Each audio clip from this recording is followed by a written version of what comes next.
Now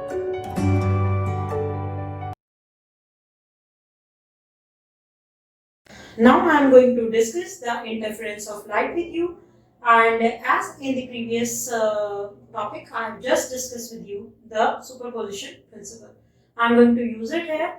So first of all we are going to go through by the definition. What do you mean by interference? So interference is nothing but it is a phenomena of redistribution of intensity due to superposition of the two light waves having the same frequency and having zero or the constant phase difference, and these are traveling along the same direction. So the 2 points to be noted down, first of all, they should have the same frequency. And second thing is that they should have the zero phase difference or zero phase between the two waves, or it should have a constant phase difference.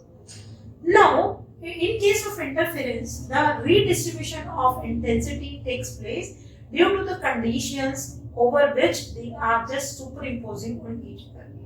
Like in superposition principle, just we have studied that when crest is overlapping on crest, the net displacement used to increase in the crest direction only. It is going to result in the crest only. And in case of when trough is going to overlap on trough, then again we are going to get the trough only with the increasing amplitude or increasing displacement. And similarly, when crest is overlapping on trough, in that particular condition, the net displacement is always y1 minus y2. So these things in superposition principle just we have studied. So now we are going to utilize them and use them to get the constructive and destructive interference condition. So first of all, I am going to discuss about the type of interference. As already I have told you that it is of two types. First one is constructive interference and second one is the destructive interference. What is there in the constructive interference? As a word told us itself that it is going to be constructive, it is going to increase something. That is, over here we can see in the first diagram, which is figure A, over here you can see that crest is overlapping on crest and trough is overlapping on trough, and over here also I have shown you the constant phase difference as 0.